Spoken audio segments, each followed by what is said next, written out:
Friend, welcome to YouTube channel magic kitchen. હું છું જ્યોતિ સોલંકી. આજે આપણે બનાવીશું પ્યાજ કચોરીને ભૂલાઈ દે તેવા ડુંગળીના એકદમ લચ્છેદાર પરાઠા બનાવીશું અને એકદમ ટેસ્ટી બને છે અને ખૂબ જ અને થોડી 10 થી 15 મિનિટની અંદર બની જાય છે. એકદમ સમય ઓછો રહે છે અને ટેસ્ટી ખૂબ જ બને છે. ચાલો ઇન્ગ્રીડિયન્ટ્સ જોઈ લઈએ.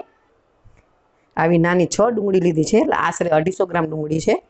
આદુ મરચાં છે, ધાણા, કસૂરી મેથી, ચાટ મસાલો, સંચળ પાવડર અને રૂટિંગ મસાલા. આપણે આને આવી રીતે લાંબી પણ આવી રીતે સુધારશું, જેથી કરીને છે ને એના એક એક લચ્છા સરસ છૂટા પડી જાય. બધી આવી રીતે પહેલાં સમારી લેશું અને પછી છૂટી છૂટી કરી નાખ. છૂટી છૂટી પાડી દીધી. હવે આપણે આમાં એડ કરશું બધા મસાલા. થોડી હળદર એડ કરશું, અડધી ચમચી. 1 ચમચી લાલ મરચું પાવડર એડ કરશું. 2 ચમચી ધાણા જીરું એડ કરશું. અડધી ચમચી ગરમ મસાલો એડ કરશું. નમક એડ કરશું. થોડું નમક નાખશું, આપણે સંચળ પાવડર પણ નાખવો છે. હવે 1 મોટી ચમચી આદુ મરચાં ક્રશ કરેલા છે.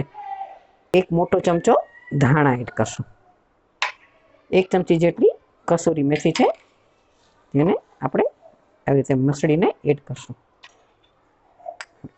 1 ચમચી ચાટ મસાલો અને અડધી ચમચી એડ કરશું સંચળ પાવડર. અડધી ચમચી આમચૂર પાવડર એડ કરશું. એ બધું મિક્સ કરી દેશું. બાઇન્ડિંગ આવે એટલા માટે થઈને આપણે 1 મોટું બટેટું એડ કરશું. બટેટું તમારે ન નાખવું હોય તો તમે ચણાનો લોટ પણ નાખી શકો છો, પણ મેં બટેટું લીધું છે. એનાથી બાઇન્ડિંગ સરસ આવે છે. એટલે મસળીને એકદમ નાખી દેવાનું, એટલે માવો એકદમ સરસ મજાનો તૈયાર થશે. અને ડુંગળી છે એટલે એમાં બાઇન્ડિંગ તો જોઈએ, એટલે સરસ મજાનું બાઇન્ડિંગ આવી જશે. લચ્છા પરાઠાનું સ્ટફિંગ તૈયાર છે. જેવો મસ્ત મજાનું થઈ ગયું છે.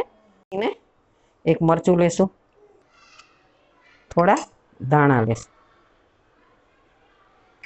સ્વાદ પ્રમાણે મીઠું એડ કરશું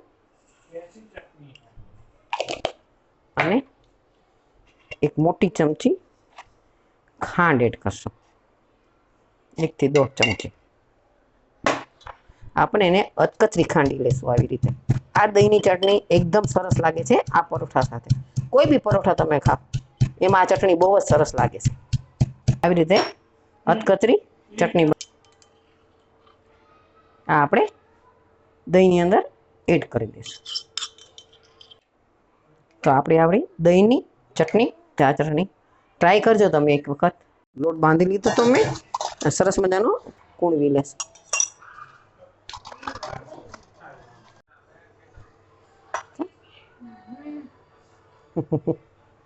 હવે આપણે અટામણ લઈને મોટી રોટલી વણી લેશું, પણ અલગ રીતેથી જ આજે એને વાળશું.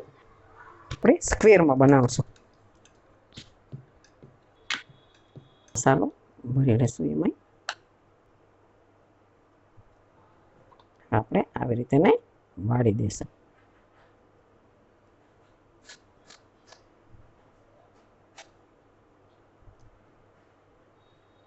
ફરતી બાજુ વાળી દઈશું.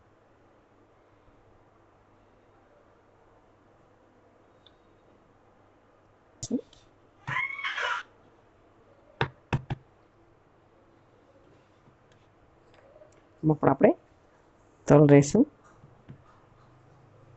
કલોંજી લઈશું. કલોંજી ન હોય તો કાળા તલ પણ ચાલે. પ્રેસ કરશું, શેકી લેશું. હવા દેવું પડશે. બંને બાજુ આપણે ક્રિસ્પી શેકી લીધું. આવી જ રીતે આપણે બીજું પરોઠું પણ તૈયાર કરી લઈશું. આપણા અન્યન લચ્છા પરાઠા તૈયાર છે. બંને ટાઈપના આવી રીતે પણ બનાવી શકો, તમે આવી રીતે પણ બનાવી શકો.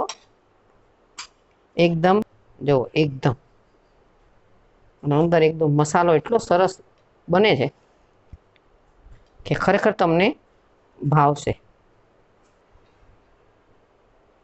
તૈયાર છે આપણા ડુંગળીના લચ્છા પરાઠા. બનાવજો, ટ્રાય કરજો. મારી રેસીપી તમને કેવી લાગી ને કમેન્ટ બોક્સમાં જરૂરથી કમેન્ટ કરજો કે તમને મારી રેસીપી કેવી લાગી. જો ગમી હોય તો લાઇક શેર અને સબસ્ક્રાઈબ જરૂરથી કરજો. Thanks for watching.